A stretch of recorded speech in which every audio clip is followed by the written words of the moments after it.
WhatsApp everyone, welcome back to the channel. तो आप लोग आ गए हो आज डे 3 पे, और ये सीरीज आपको तभी सबसे ज्यादा बेनिफिट देगी जब आप बिल्कुल डिसिप्लिन होके मेरे साथ साथ डेली बेसिस पे चैप्टर्स को लर्न भी करोगे। अगर आप याद नहीं करोगे ना तो फिर मजा नहीं आएगा। मैं पढ़ाता चला जाऊंगा, आप भी एक बार पढ़ोगे और जब एग्जाम आएगा तो फिर बर्डन आपके ऊपर आ जाएगा। तो आपको you have to make sure, मैंने सबसे पहला प्रॉमिस आपसे मांगा था कि डेली बेसिस पे पढ़ना है, रिवीजन करना है, लिखना है, नोट्स बनाने हैं और चैप्टर्स को याद करना है ना। तो अगर आपने अभी याद नहीं करा है तो कल संडे है, कल बैठना, 3 चैप्टर बिजनेस स्टडीज के पूरे हो जाएंगे। आज हम स्टार्ट करने जा रहे हैं स्मॉल बिजनेस, ये भी हम वन शॉट करेंगे। इनको आराम से बैठ के लर्न करना और सारे के सारे नोट्स बना लेना, ताकि जब तुम्हारे एग्जाम्स आए तो तुम्हारे पास एक कॉपी हो जिसमें तुमने अपने हाथ से सारी हेडिंग्स लिखी हुई हैं। फिर जब एग्जाम में लिख के आओगे तो अपने आप बढ़िया मार्क्स आ जाएंगे। चलिए जल्दी से शुरू करते हैं एक और नया चैप्टर, और आज का दिन बहुत ही शानदार रहने वाला है क्योंकि आज हम बहुत कुछ पढ़ने वाले हैं। चलिए let's begin.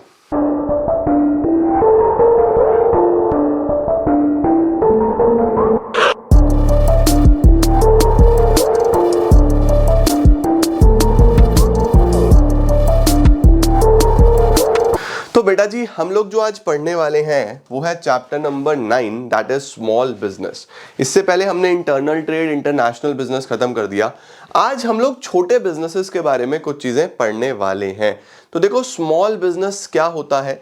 According to the industries development and regulation act, any enterprise which has employees not more than 50 persons, इसका मतलब जिसके पास 50 से ज़्यादा एम्प्लॉयज़ नहीं है यूजिंग पावर, अगर वो पावर यूज करते हैं तो 50 से ज़्यादा नहीं होने चाहिए, और 100 से ज़्यादा नहीं है without the use of power. मतलब अगर आप कोई पावर यूज करते हो, टेक्नोलॉजी यूज करते हो, मशीनें यूज करते हो, तो 50 से कम अगर आपके एम्प्लॉयज़ हैं, और अगर आप एक बिल्कुल ही लेबर ओरिएंटेड ऑर्गेनाइजेशन हो तो अगर आपके 100 से नीचे एम्प्लॉयज़ हैं और आपके जो कैपिटल एसेट्स हैं वो 5 लाख रुपए से ऊपर नहीं जा रहे, तो आप स्मॉल स्केल इंडस्ट्रीज में चले जाओगे। ठीक है, अभी ये लिमिट बच्चों फॉर करंटली अभी ये लिमिट बढ़ा के 5 लाख रुपए से 1 करोड़ रुपए कर दी गई है।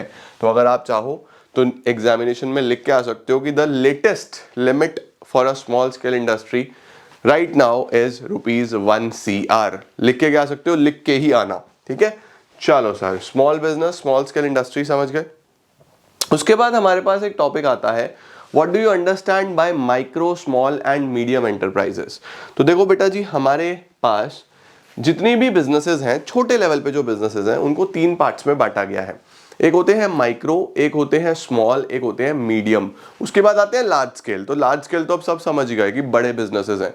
माइक्रो, स्मॉल और मीडियम किसको बोला गया है? यहाँ पे जो डिवीजन है वो इन्वेस्टमेंट के बेसिस पे करा गया है कि किसमें कितना पैसा लगा है। तो देखो लिखा हुआ है, the definition used by the government of India to describe MSME is based on the investment in plant and machinery. पहली बात, इन्वेस्टमेंट कितनी हुई है प्लांट एंड मशीनरी में, और टर्नओवर कितना है। Right, this major seeks to keep in view the social economic environment in India where capital is square and labour is abundant. तो हमें यहाँ पे कैसी डेफिनेशन दी गई है?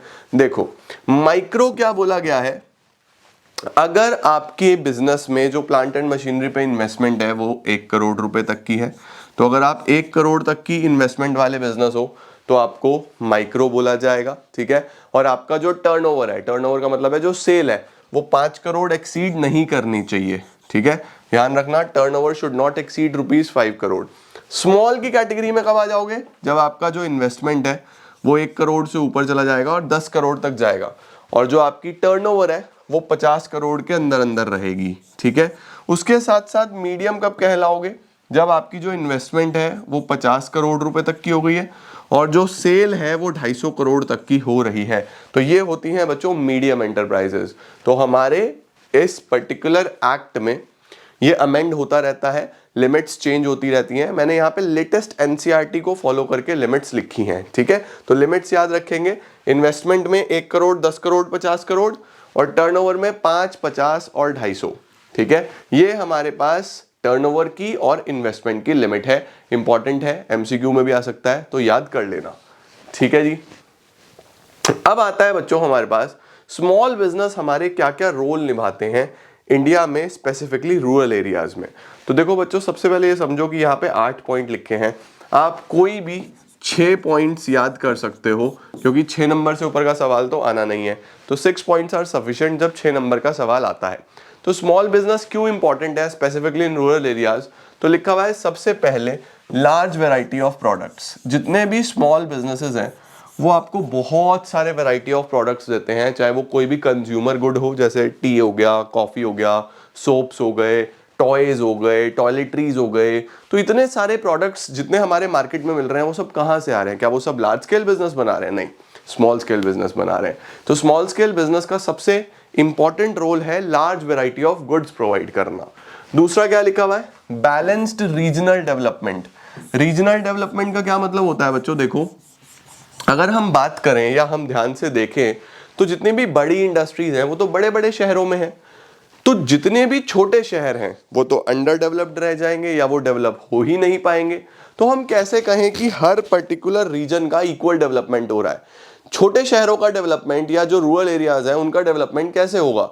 तो वहाँ पे डेवलपमेंट करने में हेल्प करते हैं स्मॉल बिजनेसेस, छोटे छोटे बिजनेसेस।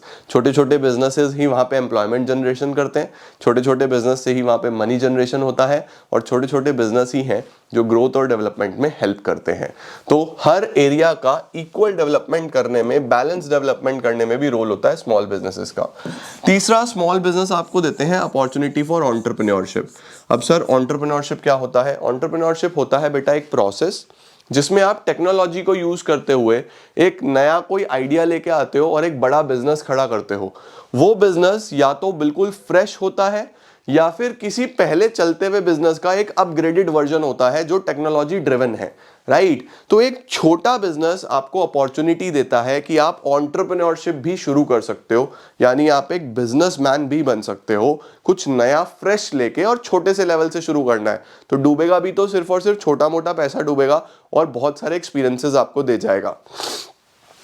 चौथी चीज आती है लो कॉस्ट ऑफ प्रोडक्शन। अब देखो, एक स्मॉल बिजनेस है, छोटे से लेवल पे ऑपरेट हो रहा है, लोकल टैलेंट यूज करेगा, लेबर जो होगी वो लोकली अवेलेबल होगी, टेक्नोलॉजी बहुत ज़्यादा नहीं होगी, तो कॉस्ट ऑफ प्रोडक्शन बहुत कम होगा।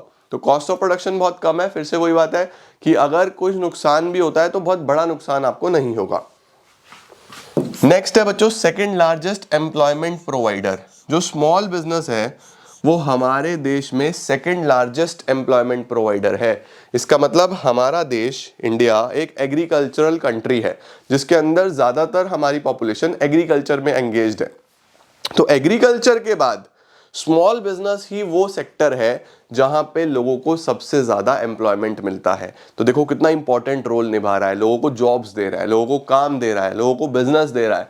तो ये सेक्टर का सबसे बड़ा रोल ये भी है कि it provides employment and it is even the second largest employer of human resource after agriculture. Next आता है major portion in industrial units. अब जो हमारी इंडस्ट्रीज हैं, जितनी भी हमारी इंडस्ट्रीज है उसके अंदर major portion small scale industries का ही है बेटा। तो देखो कितना बड़ा रोल है। पहले क्या होता था कि भैया इंडस्ट्रीज है, अब इंडस्ट्रीज में ये भी तो देखो कि कौन सी कितनी लार्ज स्केल कितनी स्मॉल स्केल। जो मेजर पोर्शन है वो किसका है? स्मॉल बिजनेसेस का है, स्मॉल स्केल इंडस्ट्रीज का है। उसके बाद पॉवर्टी कम करने में हेल्प कर रहा है, अनएम्प्लॉयमेंट कम करने में हेल्प कर रहा है, इनकम इनइक्वालिटीज को कम करने में हेल्प कर रहा है, माइग्रेशन से बच रहे हैं, लोग माइग्रेट नहीं कर रहे हैं, एक जगह से दूसरी जगह नहीं जा रहे हैं, क्योंकि स्मॉल बिजनेस आपको हेल्प करता है पैसा कमाने में। तो पॉवर्टी कम होगी, काम मिलेगा, अनएम्प्लॉयमेंट कम होगा, पैसा कमाओगे, इनकम इनइक्वालिटीज कम होंगी, है ना। इसके बाद मल्टीपल सोर्स ऑफ इनकम। आप छोटे छोटे मल्टीपल बिजनेसेस भी बना सकते हो और वहां से मल्टीपल सोर्स ऑफ इनकम्स भी जनरेट कर सकते हो। तो दिस इज हाउ यहाँ पे हम लोग बोलते हैं कि स्मॉल बिजनेस कितना इंपॉर्टेंट रोल निभा रहा है। ठीक है, आगे आ जाते हैं सर। इसके बाद आता है बच्चों, क्या सर स्मॉल बिजनेसेस को कुछ प्रॉब्लम्स भी आती होंगी? बिल्कुल प्रॉब्लम्स आती हैं बच्चे। तो स्मॉल बिजनेस की अगर हम प्रॉब्लम्स की बात करें, मैं ये स्कीम्स पढ़ाने से पहले कई बार आपको प्रॉब्लम्स भी पूछ सकता है एग्जाम में। तो स्मॉल बिजनेस को सबसे बड़ी प्रॉब्लम होती है फाइनेंस की प्रॉब्लम। सर फाइनेंस की प्रॉब्लम का क्या मतलब हो गया कि स्मॉल बिजनेसेस के पास पैसा नहीं है ना। तो फाइनेंस की प्रॉब्लम की वजह से और प्रॉब्लम्स भी जुड़ जाती हैं। तो अगर आपसे प्रॉब्लम पूछी जाए तो सबसे पहली प्रॉब्लम बोलना फाइनेंस की। दूसरी, इनके पास टेक्नोलॉजी नहीं होती। टेक्नोलॉजी क्यों नहीं होती? क्योंकि फिर से फाइनेंस नहीं होती। टेक्नोलॉजी नहीं है तो ये बहुत ज़्यादा तेजी से काम नहीं कर पाते, तो ग्रो नहीं कर पाते। तीसरी इनके साथ प्रॉब्लम आती है, इनके पास मैनेजरियल स्किल्स नहीं होती। सर मैनेजरियल स्किल्स क्यों नहीं होती? देखो अच्छी मैनेजमेंट लाने के लिए प्रोफेशनल्स को हायर करना पड़ता है। प्रोफेशनल्स मांगते हैं खूब पैसा, पैसा नहीं है तो प्रोफेशनल्स नहीं होंगे, तो मैनेजरियल स्किल्स नहीं होंगी। ठीक है, तो टेक्नोलॉजी नहीं है, फाइनेंस नहीं है, मैनेजरियल स्किल्स नहीं है। चौथा, गुड क्वालिटी रॉ मटेरियल नहीं मिलता। Sir good quality raw material क्यों नहीं मिलता? बेटा गुड क्वालिटी रॉ मटेरियल लाने के लिए फिर से पैसा चाहिए, और पैसा इनके पास अवेलेबल नहीं है, तो अच्छा रॉ मटेरियल नहीं मिलता, है ना। उसके बाद हम लोग बोल सकते हैं कि इनके पास बहुत ज़्यादा एक्सपेंशन डाइवर्सिफिकेशन का भी मौका नहीं होता। ना तो ये बहुत ज़्यादा ब्रांचेस बना पाते, ना ये बहुत ज़्यादा प्रोडक्ट्स बना पाते, क्योंकि इनके पास बहुत लिमिटेड सी लेबर है, लिमिटेड सा मनी है, राइट। तो ये सारी प्रॉब्लम्स हैं बच्चों जो एक स्मॉल बिजनेस फेस करता है। अब इन प्रॉब्लम्स को सॉल्व करने के लिए सरकार ने क्या किया? तो सबसे इंपॉर्टेंट आता है ये टॉपिक जो कि आपके एग्जाम में आएगा ही आएगा। सरकार लेके आया बेटा 2 एजेंसीज, जिसमें सबसे पहली है एनएसआईसी, दूसरी है डीआईसी। तो sir what is NSIC, what is DIC? तो एनएसआईसी क्या है? एनएसआईसी होता है नेशनल स्मॉल इंडस्ट्रीज कॉरपोरेशन। तो जो नेशनल स्मॉल इंडस्ट्रीज कॉरपोरेशन है, ये पर्टिकुलर एक ऑर्गेनाइजेशन है जो सेटअप हुई 1955 में। किसने सेटअप करी? गवर्नमेंट ने। जिसका मकसद क्या था? प्रमोट करना, एड करना, एड का मतलब हेल्प करना, फॉस्टर करना, फॉस्टर का मतलब क्विकली ग्रो करने में मदद करना, the growth of small business units in India. ये क्या काम करेगी एनएसआईसी? एनएसआईसी क्या पर्पस क्या है? आपको अच्छा इंपोर्टेड मशीनें दिलवाना हायर परचेज टर्म्स पे। हायर परचेज का मतलब होता है बच्चों इंस्टॉलमेंट्स पे। तो जो स्मॉल बिजनेस बाय नहीं कर सकते मशीनें, वो अब इंस्टॉलमेंट्स पे ले सकते हैं एनएसआईसी की मदद से। दूसरा, आपको बढ़िया रॉ मटेरियल दिलवाना। तीसरा, आपके प्रोडक्ट्स को एक्सपोर्ट करना। एक्सपोर्ट करना मतलब आप सिर्फ इंडिया में ही नहीं, आप बाहर भी बेचोगे। चौथा, आपको मेंटोर करना, आपको एडवाइस करना। किस चीज़ पे? टेक्नोलॉजी पे। किस चीज़ पे? अपग्रेडेशंस पे। किस चीज़ पे? जितने भी सॉफ्टवेयर्स नए नए आ रहे हैं, है ना, तो आपकी हेल्प करता है आपको हर तरीके से ग्रो करने में। नेक्स्ट आता है बच्चों DIC. Sir what is DIC? DIC है डिस्ट्रिक्ट इंडस्ट्री सेंटर्स। अब एनएसआईसी तो नेशनल लेवल पे है, डीआईसी डिस्ट्रिक्ट लेवल पे है, क्योंकि एनएसआईसी हर छोटे छोटे शहर तक तो नहीं पहुंच पाएगा। तो कोई ना कोई एजेंसी, कोई ना कोई बॉडी, कोई ना कोई ऑर्गेनाइजेशन ऐसा भी होना चाहिए जो डिस्ट्रिक्ट की भी मदद कर पाए, हर छोटे से छोटे एरिया तक पहुंच पाए। तो उसके लिए गवर्नमेंट ने सेटअप करा DIC. DIC was launched on 1 मई 1978। बच्चों सावधान इंडिया सवाल है, डेट्स याद रखनी है। 1955 एनएसआईसी, 1978 डीआईसी। ठीक है, इसका क्या मकसद था? एक इंटीग्रेटेड, इंटीग्रेटेड का मतलब जो सबको एक साथ लेके चले, एक इंटीग्रेटेड फ्रेमवर्क बनाना डिस्ट्रिक्ट लेवल पे, जो प्रॉब्लम्स देखे किसकी? इंडस्ट्रीज की डिस्ट्रिक्ट लेवल पे। जितनी भी छोटी छोटी इंडस्ट्रीज हैं जो डिस्ट्रिक्ट लेवल पे ऑपरेट कर रही है, उनको प्रॉब्लम सॉल्व करने के लिए डीआईसी का सेटअप किया गया। डीआईसी क्या करता है? छोटी छोटी स्कीम्स निकालता है, जैसे पावर सप्लाई देगा सस्ते रेट पे, वाटर सप्लाई देगा, है ना। उसके बाद आपको अगर पैसे की जरूरत है, क्रेडिट चाहिए, तो आपको लोन्स प्रोवाइड करेगा कंसेशनल रेट्स पे। अगर आपको मशीन्स चाहिए तो आपको मशीन्स प्रोवाइड कराएगा, इक्विपमेंट प्रोवाइड कराएगा, रॉ मटेरियल प्रोवाइड कराएगा। तो ये सारी की सारी चीजें कौन हमें प्रोवाइड करा रहा है? डीआईसी। उसके बाद एक चीज और याद रखना बच्चों, डीआईसी हमारे पास उन सेक्शंस ऑफ द सोसाइटी पे भी फोकस करता है जो कि नेग्लेक्टेड थे, जैसे आर्टिसंस हो गए, क्राफ्ट्समैन हो गए। तो आप इसमें ये भी लिख के आ सकते हो, जो हमारे neglected sectors of the society थे, उन पे भी फोकस करा डीआईसी ने। तो ये तो बच्चों पूरा अच्छे तरीके से याद कर लेना, लर्न कर लेना, पेपर में जरूर आएगा। अब आता है बच्चों हमारे पास एक topic, what is entrepreneurship development. Entrepreneurship development क्या है? आजकल बहुत सारे ऐसे शोज चल गए हैं टीवी पे, आप लोग देखते हो शार्क टैंक जैसे, जो इंडिया में अब आए हैं, बाहर तो बहुत पहले से चल रहे हैं, इनका काफी क्रेज हो गया है। तो हर इंडिविजुअल एक एंटरप्रेन्योर बनना चाहता है। एक एंटरप्रेन्योर का क्या काम होता है, क्या वो रोल करता है, वो सब हम इस पर्टिकुलर टॉपिक में पढ़ने वाले हैं। तो व्हाट इज एंटरप्रेन्योरशिप? तो देखो लिखा हुआ है, entrepreneurship is the act of being an entrepreneur. Entrepreneur का क्या मतलब होता है? एंटरप्रेन्योर का मतलब होता है एक ऐसा इंसान जो कुछ बहुत ही रोमांचक, एक बहुत ही ज्यादा एडवेंचरस कुछ ऐसी चीज करता है जो पहले नहीं हुई, जो नई है, जो क्रिएटिव है, जो टेक्नोलॉजी ड्रिवन है। तो देखो क्या लिखा हुआ है, entrepreneurship is the act of being an entrepreneur which is a French word meaning one who undertakes an endeavour. Entrepreneurship may be defined as the process by which या तो कोई इंडिविजुअल या फिर एक टीम आइडेंटिफाई करती है एक opportunity, मौका देखते हैं, है ना। जैसे कि अगर हम बोले कि भैया ये ओला उबर कैसे डेवलप हुए, क्योंकि टैक्सीज की बहुत प्रॉब्लम थी, तो इनको प्रॉब्लम लगी, इन्होंने सॉल्यूशन निकाल दिया। जोमेटो स्विगी कैसे डेवलप हुए, क्योंकि घर तक खाना नहीं पहुंच पा रहा था, फूड डिलीवरी की इनको प्रॉब्लम लगी, इन्होंने सॉल्यूशन निकाल दिया।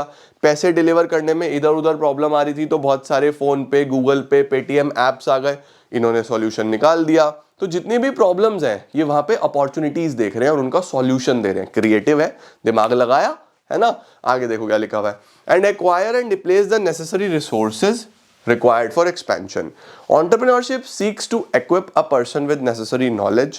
Entrepreneurship तभी हो पाएगी अगर एक इंडिविजुअल के पास अच्छी नॉलेज है और स्किल्स हैं, ताकि वो अच्छे से बिजनेस को चालू कर पाए और उसको चला पाए। सिर्फ स्टार्ट नहीं करना, रन भी करना है। उसके बाद it is a person, entrepreneur कौन होता है? एंटरप्रेन्योर एक वो पर्सन है जो बिजनेस सेटअप करेगा, फाइनेंशियल रिस्क लेगा पैसा कमाने के लिए। फाइनेंशियल रिस्क तो लेना ही पड़ेगा, क्योंकि रिस्क है तो इश्क है, बिजनेस में रिस्क नहीं तो कुछ नहीं। सबसे पहले हम यही पढ़ते हैं, बिजनेस का ऑब्जेक्टिव है पैसा कमाना, दूसरा है रिस्क लेना, तो रिस्क तो लेना पड़ेगा भैया, है ना। अब देखो आगे क्या होता है, एंटरप्रेन्योरशिप की हमें क्यों जरूरत है, हमारे देश में क्या क्या फायदे होगा, बेनिफिट्स भी बोल सकते हो, नीड भी बोल सकते हो। सबसे पहले तो एम्प्लॉयमेंट जनरेशन, बहुत सारे लोगों को काम मिलता है। देखो आप जब भी कोई बिजनेस शुरू करते हो तो आप अपने बारे में तो सोचते ही हो, उसके साथ साथ आप लोगों को जॉब्स भी देते हो, तो आप और भी कई लोगों के घर चला रहे हो। तो जब आप कोई एंटरप्रेन्योरशिप, कोई नया बिजनेस चालू करते हो, तो वहां पे आप बहुत सारे लोगों को एम्प्लॉयमेंट जनरेशन भी करके देते हो। उसके बाद बैलेंस्ड इकोनॉमिक डेवलपमेंट, अब ये कहीं से भी हो सकती है, जरूरी नहीं है किसी बड़े शहर से होगा या छोटे शहर से होगा। जहां से भी आपको आइडिया आया, आपने रिसोर्स इकट्ठा करा और स्टार्ट कर दिया। तो बहुत छोटे छोटे शहरों से आजकल एंटरप्रेन्योर्स निकल के आ रहे हैं अपने आइडियाज के साथ, अपने बिजनेसेस के साथ। तो एक बैलेंस डेवलपमेंट हो रहा है। उसके बाद बच्चों बोल सकते हैं हम इंटरनेशनल मार्केट में भी compete कर पाते हैं। जब हमारे पास इतने अच्छे अच्छे एंटरप्रेन्योर्स होते हैं, तो हम लोग बोलते हैं ना कि ये वाला जो दशक है, ये वाले जो 10 साल हैं 21 से 30 तक, जो जिसमें हम अभी चल रहे हैं, ये इंडिया के 10 साल हैं। इसके अंदर इंडिया बहुत तेजी से ग्रो करेगा, और जब इतनी तेजी से ग्रो करेगा, इनफैक्ट कर रहा है, आप देखते हो हर सेक्टर में ग्रो कर रहे हैं हम। हमारा इंफ्रास्ट्रक्चर देखो, हमारा बिजनेस देखो, हमारा आईटी सेक्टर देखो, as compare to other countries हम बहुत फास्ट ग्रो कर रहे हैं। तो हम कैसे कर पा रहे हैं? क्योंकि हमारा यूथ इस चीज में लगा हुआ है, इस प्रोसेस में लगा हुआ है, राइट। तो यहां पे हम लोग बोल सकते हैं कि हम इंटरनेशनल मार्केट में भी compete करते हैं। उसके बाद बच्चों सोशल बेनिफिट्स भी होते हैं। सोशल बेनिफिट्स मतलब सोसाइटी का ओवरऑल डेवलपमेंट होता है, लोगों को अच्छा स्टैंडर्ड ऑफ लिविंग मिलता है, लोगों को बेटर लाइफस्टाइल मिलता है, बेटर चॉइसेस मिलती हैं, कंज्यूमर को बेनिफिट्स होते हैं। तो ये सब बच्चों हम लोग नीड या बेनिफिट्स में लिख सकते हैं। इसके बाद एंटरप्रेन्योरशिप डेवलपमेंट को क्या कहा जा सकता है? एंटरप्रेन्योरशिप डेवलपमेंट के बच्चे कुछ बेसिक कैरेक्टरिस्टिक्स हैं। Number 1 it is a systematic activity. ये ऐसा नहीं है कि कुछ भी कहीं भी चालू कर लिया, बहुत सिस्टमैटिक वे में करना पड़ता है, नहीं तो एंटरप्रेन्योर का पैसा डूबना तय है, ठीक है। लॉफुल एंड पर्पसफुल एक्टिविटी, आपको कुछ भी ऐसा नहीं करना जो अनलॉफुल हो। लॉफुल करना है, पर्पसफुल करना है, जो काफी क्रिएटिव हो और किसी ना किसी प्रॉब्लम को सॉल्व करे। तीसरा, ऑर्गेनाइजेशन ऑफ प्रोडक्शन, आपको कुछ ना कुछ प्रोड्यूस करना है, कोई गुड्स है, कोई सर्विस है, किसी ना किसी तरीके से क्रिएटिविटी लगा के कुछ नया लेके आना है। जब आप कुछ नया लेके आओगे तभी आप एक एंटरप्रेन्योर कहलाओगे। उसके बाद होता है बच्चों risk taking. Risk taking ability होनी चाहिए, बिना रिस्क के कोई भी बिजनेस एंटरप्रेन्योरशिप नहीं हो सकती। नेक्स्ट आता है innovation, you need to innovate. एक एंटरप्रेन्योर हमेशा इनोवेटिव होगा, कुछ ना कुछ नया आइडिया, कुछ ना कुछ नई प्रॉब्लम का सॉल्यूशन, कुछ ना कुछ अलग लेके आएगा जो अभी तक किसी ने नहीं छेड़ा। तो ये हमारे पास बच्चों कैरेक्टरिस्टिक्स होते हैं एंटरप्रेन्योरशिप डेवलपमेंट के। इसके बाद आता है बच्चों, अगर एंटरप्रेन्योरशिप करना है तो एक इंडिविजुअल कौन से प्रोसेस को फॉलो करके एंटरप्रेन्योरशिप कर सकता है। तो सबसे पहला जो पॉइंट आता है वो आता है बेटा जी सेल्फ इंट्रोस्पेक्शन। सेल्फ इंट्रोस्पेक्शन का मतलब होता है, ये कोई इस तरीके की चीज नहीं है कि आपने एक शार्क टैंक का एपिसोड देखा और आपने बोला मैं तो एंटरप्रेन्योर बनूंगा। ऐसा नहीं है, आपको खुद को इंट्रोस्पेक्ट करना पड़ेगा कि क्या आपके पास वो नॉलेज है, क्या आपके पास वो आइडिया है, क्या आपके पास वो लीडरशिप स्किल्स हैं, क्या आपके पास रिस्क टेकिंग एबिलिटी है, क्या आप झेल पाओगे कि अगर आपका बिजनेस ग्रो नहीं करा, क्या आप उस बिजनेस को स्केल कर पाओगे, क्या आपके पास कोई ऐसा आइडिया है जो आप समझ रहे हो कि भैया ये आने वाले 5 साल में बहुत बड़ी चीज हो सकती है। तो सबसे पहले you need to self introspect, आपको खुद से पूछना पड़ेगा कि मेरे अंदर वो चीज भी है तो एक एंटरप्रेन्योरशिप प्रोसेस में सबसे पहले एक एंटरप्रेन्योर सेल्फ इंट्रोस्पेक्ट करता है, उसके बाद वो बिजनेस अपॉर्चुनिटीज देखता है कि कहाँ से बिजनेस बन सकता है, कहाँ पे आपको लग रहा है कि अपॉर्चुनिटी है, कहाँ पे आपको लग रहा है कि यहाँ से पैसा बनेगा और एक प्रॉब्लम भी सॉल्व होगी। ध्यान रखना, एंटरप्रेन्योरशिप हमेशा प्रॉब्लम सॉल्विंग पे बेस्ड होता है और वहीं से पैसा भी बनता है। आगे क्या लिखा हुआ है, फिर आप इवैल्यूएशन करोगे। इवैल्यूएशन का मतलब होता है मेरिट्स देखना, डीमेरिट्स देखना, अच्छे से एनालाइज करना कि जिस चीज को मैं एक बिजनेस अपॉर्चुनिटी समझ रहा हूं क्या वो सच में बिजनेस अपॉर्चुनिटी है भी। उसके बाद असेसमेंट करना, जो भी हमने बिजनेस आइडिया सेलेक्ट करा है उसको असेस करना। तो इसका मतलब ये है, सबसे पहले मैंने सेल्फ इंट्रोस्पेक्ट किया, फिर अपॉर्चुनिटी ढूंढी, फिर मैंने अपॉर्चुनिटीज के जितने भी तरीके हैं उनको इवैल्यूएट किया, फिर अब मैं अपना आइडिया असेस कर रहा हूं कि क्या ये आइडिया सही भी है। अब मैं आइडिया तक पहुंच गया, पेपर में मेरे पास एक आइडिया आ गया कि भैया मुझे इस चीज़ पे काम करना है, काम करने के लिए अब मुझे पैसा चाहिए, तो हम अब क्या करेंगे, पैसा रेज करेंगे। सर पैसा कैसे रेज होता है, ये हम अभी आगे इसी से नेक्स्ट टॉपिक में पढ़ने वाले हैं कि पैसा आप कहाँ से अरेंज कर सकते हो। आप गवर्नमेंट से कर सकते हो, आप कोई एंजल इन्वेस्टर ढूंढ सकते हो, आप बैंक से लोन ले सकते हो। तो देयर आर मल्टीपल वेज जहाँ से एक एंटरप्रेन्योर पैसा या फंड अरेंज कर सकता है। ठीक है, फंड हो जाएगा उसके पास अरेंज, फिर वो उसका प्रोसेस चालू करेगा, काम करना शुरू करेगा और वेंचर लॉन्च कर देगा। बिजनेस वेंचर लॉन्च हो जाएगा बच्चों, फिर वो ग्रोथ की तरफ देखेगा। ग्रोथ की तरफ का मतलब उस बिजनेस को बड़ा करने की कोशिश करेगा, उस कंपनी को बड़ा करने की कोशिश करेगा। और जब वो कंपनी बड़ी हो जाएगी तो बस फिर आप उसके प्रॉफिट्स बैठ के एंजॉय कर सकते हो। जब आपकी कंपनी ऑटो पायलट मोड पे चली जाती है, जब आपकी कंपनी अपने आप चलने लगती है, तो फिर यू कैन सिट रिलैक्स और प्रॉफिट्स अर्न करने सकते हो, क्योंकि फिर तो अपने आप चलती है। अब आपको क्या लगता है कि इतने बड़े बड़े जो हमारे जायंट्स हैं, टाटाज हैं, अडानीज हैं, अंबानीज हैं, आपको लगता है कि जो उनके ऑनर्स हैं उनको अभी भी उतना हार्डवर्क करना पड़ रहा है? हाँ, करना पड़ रहा है, बिना हार्डवर्क के कुछ नहीं होता, but still they are now just harvesting the business. वो अब बस इंजॉय कर रहे हैं उस बिजनेस को, वो इतना पैसा उनके पास हो चुका है कि उनको कोई प्रॉब्लम नहीं है। राइट, तो ये बच्चों पूरा प्रोसेस होता है एंटरप्रेन्योरशिप डेवलपमेंट का। अब आता है बच्चों हमारे पास एक स्कीम जिसको हम बोलते हैं स्टार्टअप इंडिया स्कीम। तो सर स्टार्टअप इंडिया स्कीम क्या है? स्टार्टअप इंडिया स्कीम बच्चों लॉन्च करी गई है गवर्नमेंट के द्वारा, जिसमें सरकार जितने भी स्टार्टअप्स हैं या जितने भी बिजनेसेस हैं, स्टार्टअप्स किसको बोलते हैं, जो अपने अर्ली स्टेजेस में होते हैं। जितने भी लोगों ने कंपनी सेटअप करी है और वो अपने बिल्कुल अर्ली स्टेजेस में है, शुरू में है, उनको स्टार्टअप बोलते हैं। तो इन स्टार्टअप्स जितने भी इंडिया में हैं, इनको प्रमोट करने के लिए, हेल्प करने के लिए गवर्नमेंट ऑफ इंडिया ने एक स्कीम चलाई है जिसको स्टार्टअप इंडिया बोलते हैं। A startup companies and venture which is typically a newly emerged business that aims to meet a marketplace need by developing a viable business model। एक नया venture है जो एक अच्छा बिजनेस मॉडल बन रहा है किसी प्रोडक्ट, सर्विस या प्रोसेस के अराउंड। गवर्नमेंट हेल्प करती है स्टार्टअप्स को इस स्कीम में। स्कीम का मकसद क्या है या ऑब्जेक्टिव्स क्या है? देखो, स्कीम बेसिकली क्या लेके आ रहा है, आगे बढ़ाना चाहता है एंटरप्रेन्योरियल कल्चर को। एंटरप्रेन्योरियल कल्चर, देखो सरकार डायरेक्टली इतनी सारी जॉब्स नहीं दे सकती। हमारे देश में जितनी पॉपुलेशन है, तो कहाँ से लेके आए सरकार डायरेक्टली इतनी जॉब्स? तो सरकार क्या कोशिश कर रही है कि स्टार्टअप्स को पुश करते हैं, स्टार्टअप्स की हेल्प करते हैं। स्टार्टअप्स की हेल्प करेंगे तो स्टार्टअप्स को तो लोग चाहिए बिजनेस चलाने के लिए, तो वहां से बहुत सारी जॉब्स क्रिएट होंगी। तो सरकार क्या कर रही है, एक एंटरप्रेन्योरियल कल्चर डेवलप कर रही है और एंटरप्रेन्योरियल वैल्यूज लेके आ रही है सोसाइटी में, है ना। और लोगों का माइंडसेट इस तरीके से इन्फ्लुएंस कर रही है कि उठो कुछ बनाओ। चाइना ने भी ऐसे ही किया था। आज चाइना देखो वर्ल्ड में सबसे बड़ा एक्सपोर्टर है, इतना बड़ा जायंट है कि सब जगह सामान एक्सपोर्ट करता है। तो वो सामान बना कौन रहा है? उसके बिजनेसमैन ही तो बना रहे हैं। तो चाइना इस पर्टिकुलर लेवल पे पहुंचा कैसे? चाइना ने अपने हर घर में ये माइंडसेट डेवलप किया। इंडिया भी अब वही चीज कोशिश कर रहा है। आगे लिखा हुआ है अवेयरनेस स्प्रेड करना लोगों में about the charms of being an entrepreneur, कि एक एंटरप्रेन्योर के पीछे कितना चार्मिंग लाइफ हो सकता है, कितना अच्छा लाइफ हो सकता है। तो लोगों को ऐसे अवेयर करना।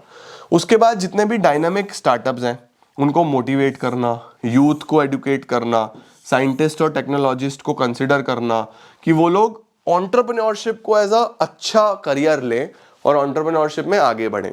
तो स्टार्टअप इंडिया में सरकार हर तरीके से एनकरेज कर रही है एंटरप्रेन्योर्स को, बहुत सारे फंड्स भी प्रोवाइड कर रही है, बहुत सारे बेनिफिट्स भी दे रही है। तो एक बहुत अच्छा स्कीम है जो गवर्नमेंट ने चलाया है ताकि एंटरप्रेन्योरशिप ओवरऑल बढ़ सके। अब आ जाता है बच्चों जो मैं आपको बोल रहा था कि एक स्टार्टअप पैसा कहां से ला सकता है। What are the different ways to fund a startup? तो अगर आप एक स्टार्टअप हो और आपको पैसे की जरूरत है तो सबसे पहला बिजनेस चलाने का जो ऑप्शन है वो है बूटस्ट्रैपिंग। बूटस्ट्रैपिंग होता है अपना खुद का पैसा लगाना। बूटस्ट्रैपिंग इज सेल्फ डिपेंडेंट होना, आत्मनिर्भर होना। जैसे एक सोल प्रोप्राइटर होता है, अपना पैसा खुद लगा के चलता है, उसी तरीके से इनिशियली जब आप अपना पैसा खुद लगा के एक बिजनेस को बड़ा करते हो, ग्रो करते हो, तो उसको हम बोलते हैं बूटस्ट्रैप्ड बिजनेस।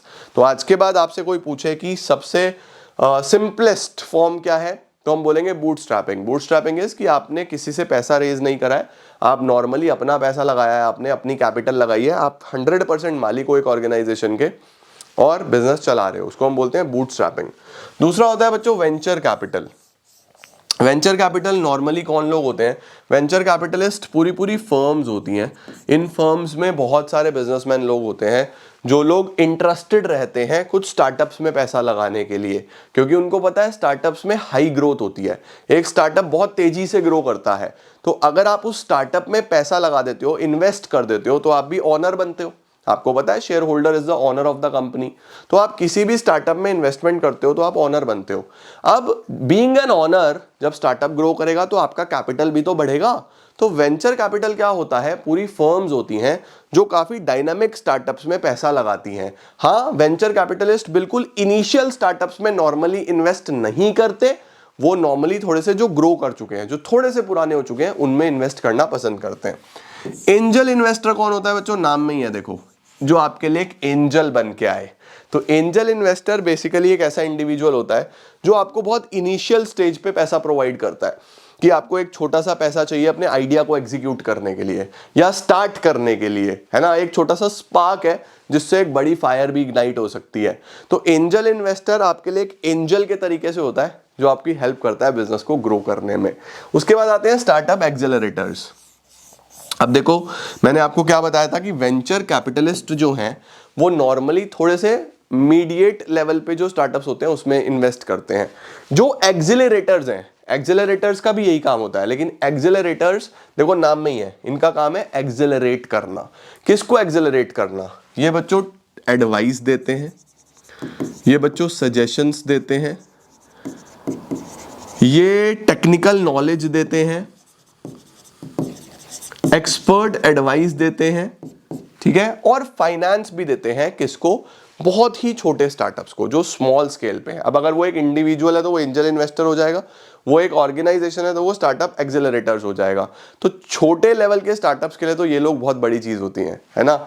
उसके बाद आप फंडिंग बैंक से भी ले सकते हो। बैंक से कैसे लोगे? लोन की फॉर्म में, राइट। आप बैंक में जाके लोन के लिए अप्लाई कर सकते हो। अगर बैंक को लगा कि you are good enough and you are eligible तो आपको बैंक लोन दे देगा।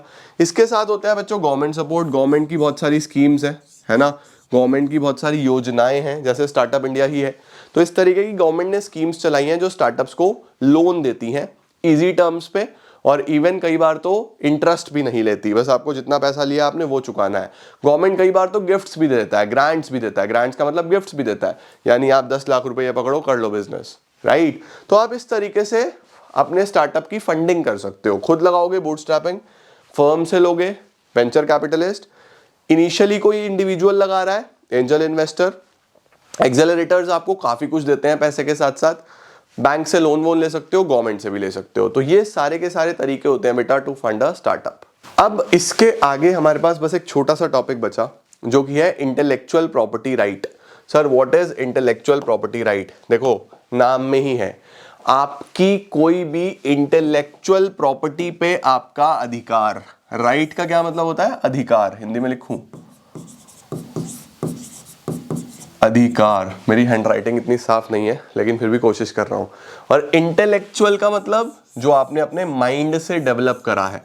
तो आपने अगर कोई सॉफ्टवेयर बनाया है, कोई किताब लिखी है, कोई आइडिया है, कुछ भी ऐसी चीज जो आपने खुद डेवलप करी है थ्रू योर माइंड, और आपको लग रहा है कि इसको कोई कॉपी ना कर ले, तो आप उसका रिप्रोडक्शन का अधिकार ले सकते हो गवर्नमेंट को बोल के कि भैया ये मैंने बनाया, देखो आज तक किसी ने नहीं बनाया, इसको मेरे नाम पे रजिस्टर करो। तो आप उसका राइट ऑन कर सकते हो। अगर कोई और उसको सेम चीज को आपसे चुरा के या आपकी कॉपी करेगा तो आप उसके ऊपर केस कर सकते हो। इसको बोलते हैं इंटेलेक्चुअल प्रॉपर्टी राइट होना। तो क्या लिखा है?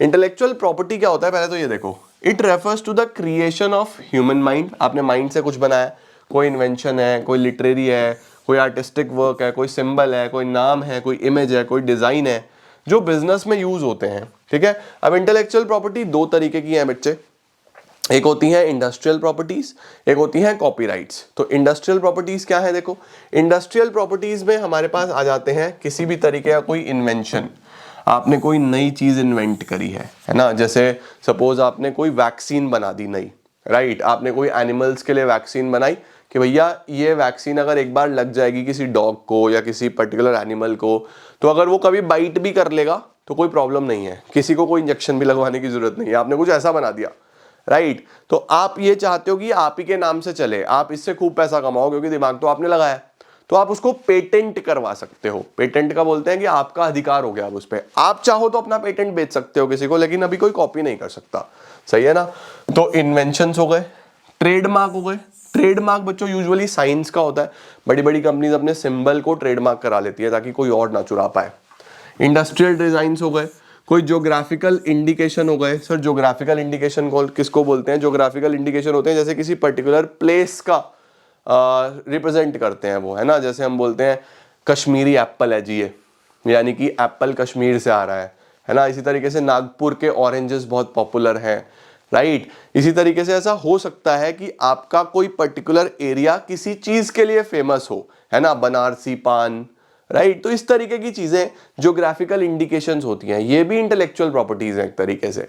उसके साथ साथ कॉपीराइट्स। कॉपीराइट्स किस चीज के होते हैं? जैसे आपकी किताबों का होता है, आप जो भी किताब यूज कर रहे हो, जिस ऑथर की है उसने अपने नाम पे कॉपीराइट कराई है, कोई और उसको नहीं लिख सकता एज इट इज, कॉपी नहीं कर सकता क्योंकि उसका राइट है ना। तो कॉपीराइट में लिटरेरी, आर्टिस्टिक वर्क्स, नॉवेल्स हो गई, पोएम्स हो गई, प्लेज, फिल्म्स, म्यूजिकल वर्क्स, है ना। जैसे यूट्यूब वीडियो ही है, ये मेरी वीडियो है, कोई और अगर ये सेम वीडियो डालेगा तो मैं उसको कॉपीराइट क्लेम कर दूंगा कि भैया आपने मेरी वीडियो कैसे यूज कर ली, इस पे मेरा अधिकार है, ये मैंने बनाई है ना।